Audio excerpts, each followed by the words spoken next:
بسم اللہ الرحمن الرحیم الحمدللہ رب العالمین لا الہ الا اللہ محمد رسول اللہ علی و ابناؤہ المعصومون حجج اللہ و اولیاء اللہ۔ آج ہم ایک اعتراض کا جواب دیں گے۔ وہ اعتراض یہ ہے کہ کسی شخص کی طرف سے جناب فاطمہ سلام اللہ علیہا سیدۃ نساء العالمین کی ذات پر اعتراض کیا، اور اعتراض اس طرح سے کیا کہ آپ نے معاذ اللہ من ذالک العیاذ باللہ نقل کفر نباشت کہ کفر کا نقل کرنا کفر نہیں ہے۔ ایک شخص نے جسارت کی آپ کی ذات میں، آپ کی ذات کے بارے میں، اور اس نے یہ کہا کہ بی بی خطا پر تھیں۔ تو ایسے شخص کو یہ جواب ہماری طرف سے ہے، اے انسان،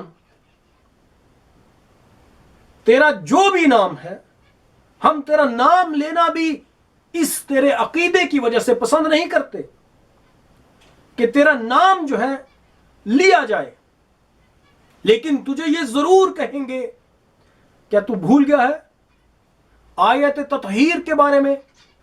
آیت تطہیر وہ آیت ہے کہ جس میں آپ کے علماء نے اپنی انتھک کوشش، انتہائی کوشش کی کہ ازواج النبی کو بھی اس میں شامل کیا جائے، اور اس کی وجہ وہ دلیل یہ دیتے ہیں کہ آیت تطہیر سے ما قبل جو آیات ہیں اور جو ما بعد آیات ہیں وہ ازواج النبی کے بارے میں ہیں۔ کیا آپ لوگوں نے یہ کوشش نہیں کی کہ اس آیت میں ازواج النبی کو شامل کیا جائے؟ کیوں؟ تو ہم سے سنیے، آپ نے یہ کوشش کیوں کی؟ آپ کے علماء نے یہ کوشش کیوں کی؟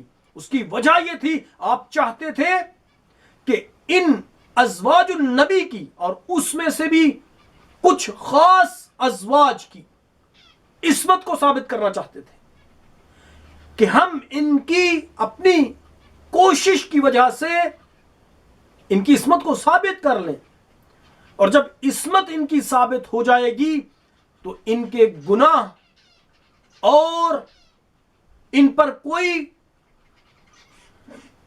ہم بلیم نہیں کر سکتے، ہم ان کے بارے میں کوئی خطا ثابت نہیں کر سکتے۔ ظاہری بات ہے جب کسی کی عصمت ثابت کر لی جائے گی تو اس کی خطا جو ہے اس کا انکار کیا جائے گا، اسے خطا سے پاک قرار دیا جائے گا۔ تو یہ آپ کے علماء نے کوشش کی، اس کی وجہ یہ تھی کہ اس آیت میں انما یرید اللہ لیذھب عنکم الرجس اہل البیت ویطہرکم تطہیرا، اس میں اہل بیت کی عصمت و طہارت کو اللہ نے بیان کیا۔ کتنی مدت کے لیے؟ بلکہ تمام اوقات کے لیے۔ مدت تو کہنا ہی ایک عبث لفظ ہے، کسی خاص مدت کے لیے نہیں بلکہ ہمیشہ کے لیے۔ انما یرید اللہ لیذھب عنکم الرجس، اللہ نے ارادہ کیا ہے۔ اس کے ارادہ کس چیز کا کیا ہے؟ لیذھب عنکم الرجس، تاکہ تم سے اللہ دور کرے رجس کو۔ تو یہ اذہاب کے معنی میں ہے، لام کئی ہے، اس کے بعد ان پوشیدہ ہوتا ہے۔ یہ سب طالب علم علماء جانتے ہیں، اور اس کے بعد وہ فعل کو مصدر میں کر دیتا ہے۔ جب مصدر میں کر دیتا ہے تو پھر کیا ہوتا ہے؟ یہ مصدر تینوں زمانوں کے لیے ہوتا ہے، کسی ایک زمانے کے ساتھ خاص نہیں ہے۔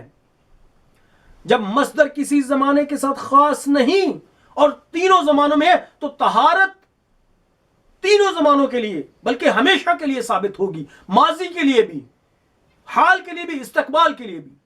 تو آپ کے علماء نے یہ چاہا کہ طہارت کو ازواج النبی کے لیے شامل کریں، کے لیے ثابت کریں، جو وہ نہ کر سکے، کیونکہ ان کے لیے ایک علیحدہ بات ہے جو ہم یہاں پہ چھیڑنا نہیں چاہتے، لیکن آپ کو یہ ضرور کہیں گے کہ آپ ثابت کر سکیں یا نہ کر سکیں، اس بات کا کوئی بھی انکار نہیں کر سکتا کہ اس آیت کے اخص مصادیق اور مسلم مصادیق وہ 5 ہیں، 5 سب سے پہلے روحی فدا لرسول اللہ صلی اللہ علیہ وآلہ وسلم، رسول خدا صلی اللہ علیہ وآلہ وسلم کے لیے وہ آیت آپ کی عصمت اور آپ کی طہارت کو شامل ہے۔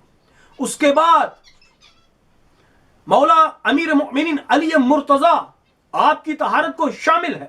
اس کے بعد جناب فاطمہ سلام اللہ علیہا ان کی طہارت کو شامل ہے، اور یہ افراد مسلم ہیں، آپ کے علماء بھی اس بات کا انکار نہیں کرتے۔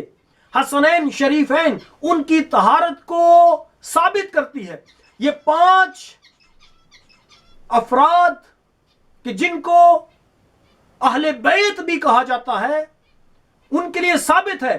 اب بات کی بات ہے دوسروں کے لیے ثابت ہو یا نہ ہو۔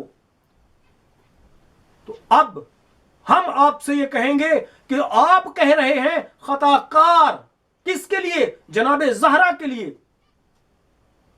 کہ آپ کے پاس گواہ نہیں تھا۔ میں آپ سے سوال کرتا ہوں، اے صاحب عقل، اگر اپنی عقل کو استعمال کرے تو یہ مجھے بتا، یہی آیت جیسے رسول اللہ کی طہارت کو ثابت کرتی ہے اسی طرح سے باقیوں کی طہارت کو ثابت کرتی ہے، بغیر